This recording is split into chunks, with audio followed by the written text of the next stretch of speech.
And now, it's time for another Dice Tower review with Tom Vasel.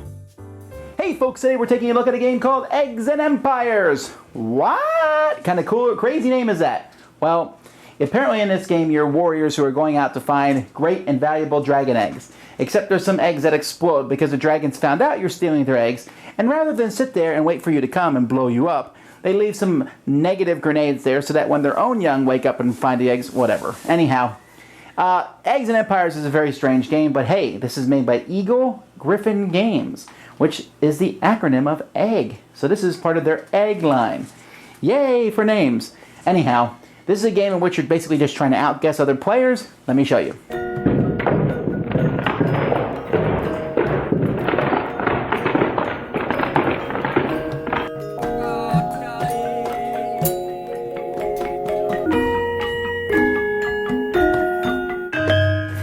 One player gets a tiebreaker token that they're going to have here like this, and then each player gets a set of cards. They're different color backs, and these cards are numbered from 1 to 10.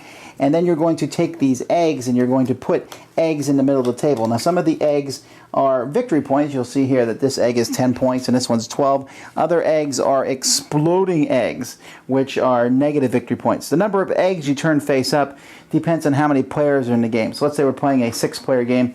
We would turn 4 of them face up. So we got 12, 11, 10, and negative 8. Now the way this is going to work is everyone has their own deck of cards, and they're going to draw 3 cards from that deck, and that's your hand. And you're going to pick one of these cards and play it face down. Everybody turns their cards face up, so we got a 5, 2, 10, 10, 4, and another 10 here. Oh, I'm sorry, green already played a 5. And then he plays a 1, so the highest card gets the biggest egg. And so the hero here gets this one because, well, actually, we'll say we'll pretend that he had the tiebreaker token. I have it. So we go around, so he gets the biggest one. And then this guy gets the 11. And then the third biggest number is the merchant, who gets this 10 point. And then the fourth biggest number is the courier, who gets the negative 8. The 2 and the 1 get nothing.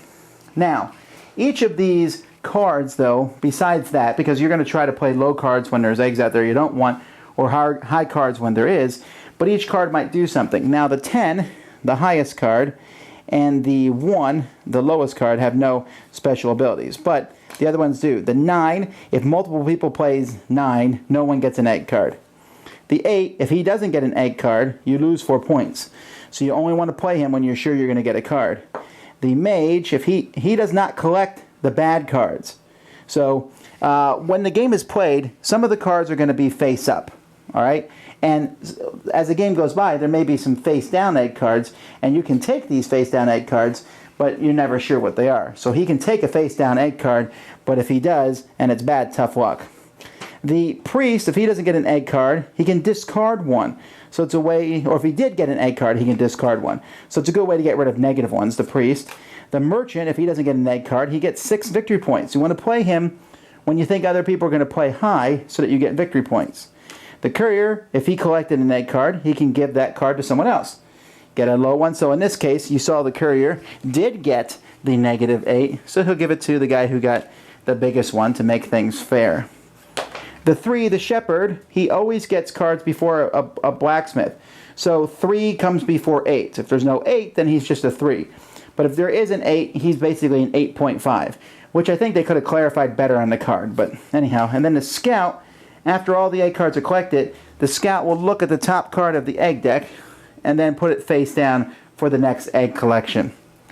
Players are going to play 9 of the 10 cards that they have. After that, they're simply going to see how many points they've gotten, write them down, and after a certain number of rounds, whoever has the most points wins. Or you could play that whoever has the most points each round gets one of these tokens, and then the first person to get 2 or 3 of these tokens is the winner of the game. Alright, well there's really nothing new here, okay? I mean, there's nothing in this game that's like, wow, that's something I've never seen before. There's lots of games where everyone plays a card from their hand. This one is just a little bit different and different special abilities, and I don't mind these kind of games. The thing about this game is that the negative, instead of going to the lowest, will go to sometimes the second, third, or fourth highest. Sometimes they're all negative cards, sometimes they're all positive. So you have to kind of work that in. You have to kind of say, okay, which card am I going to play? And take into account the special abilities. Now, the problem that this game has is that when you play with 6 and even 5, is that it's incredibly chaotic. It doesn't matter what you do. You can try, I'm going to outguess him. There's 5 other people, and it's just kind of a mess. Everyone plays cards, and who knows what's going to happen. It's much better with 4 players, because with a 4-player game, there's more kind of control. You're like, okay, these 3 already played their 10s, so I think I can play mine. Or they played their 9s, so I can play mine without worrying that it cancel people out.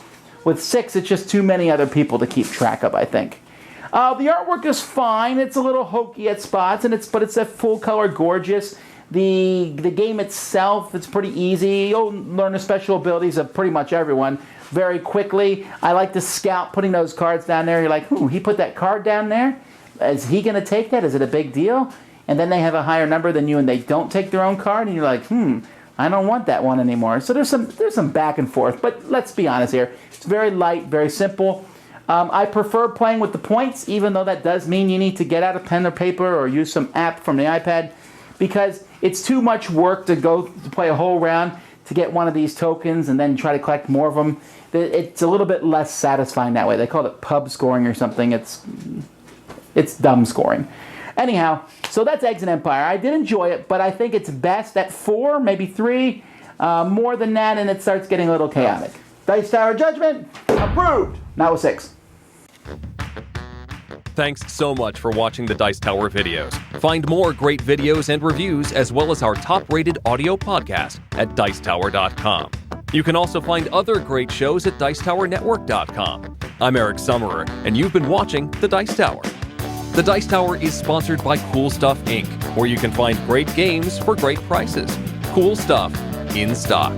Check them out at CoolStuffInc.com.